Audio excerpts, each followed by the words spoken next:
One bookie's got England favourite to host the World Cup in 2018. Russia had been the favourite to win, but the sudden news that President Vladimir Putin will not be turning up in Zurich for the final vote tomorrow has given England's hopes a boost. The England bid team has been talking up their strength of bid. David Beckham has been at the forefront of lobbying for the votes of the 22 FIFA committee members. Today, Keme Nzerem is in Zurich. Keme. Good evening, John. There is a spring in Camp England's step tonight, and a sense that the three-pronged attack of the Prime Minister, Prince William and David Beckham is paying dividends. And the World Cup might, just might, be within reach. Is it Los Angeles? Is it Washington? No, it's Zurich, the fabled destination of the global glitterati when a World Cup is at stake. England's own Hollywood starlet was fresh-faced this morning, despite a late night prowling the corridors of the FIFA Delegates Hotel, looking for those elusive votes. You know, all the way through my career, you know, especially playing for Manchester United, I've known how important it is to keep fighting until the last minute. And much can be achieved over a wee nightcap. In the wood-panelled lounge of the Hotel Bar au Lac, Channel 4 News spotted Mr Beckham and David Dean, the England bid's international president, engaged in a midnight summit with a couple of men they really need on side. Rafael Salguero from Guatemala and Jack Warner, head of the Caribbean and North American bloc. One of the England team briefed us today that Warner's people had assured them it's in the bag. But then they added, perhaps they say that to everyone. And while David Beckham was pressing the flesh until the early hours, the Iberian bid, the Spanish and Portuguese, have been playing a very different game. Not doing any press, not doing any publicity. Hold up here, this rather anonymous building, their hotel. They're only going to bring out their big guns at the very last minute. And do you think Spain are now the big rivals? Do you think that that's the big worry? I think we have to be worried about everybody. You know, there's not one particular country that we're worried about, because I think that it's...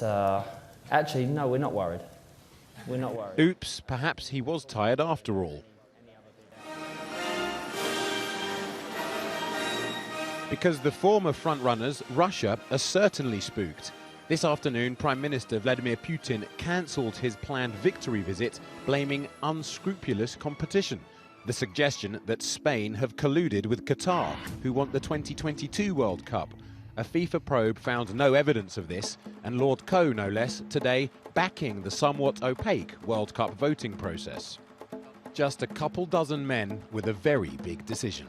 In my own federation, the IAAF, there are only 23, 24 of us that decide where the World Championships go. But that's, I mean, but the World Cup is the biggest show on earth. But it's the same in cricket, it's the same in rugby, it's the same in most sports. So FIFA's no different from that. But there is a difference.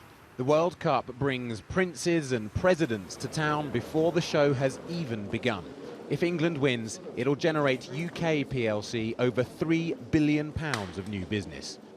Despite the snow, David Cameron made it from Zurich in time for PMQs. I know that many people will ask, well, are you spending too much time on something that might not succeed? And I would say, if you don't get onto the pitch, you've got no chance of winning, and I think we should all get behind the bid. And tonight, he'll be back in town. Team England awaits reinforcements. There is more work to be done. We're joined now by the former England captain Alan Shearer. The Prime Minister's back in town. What's the strategy tonight?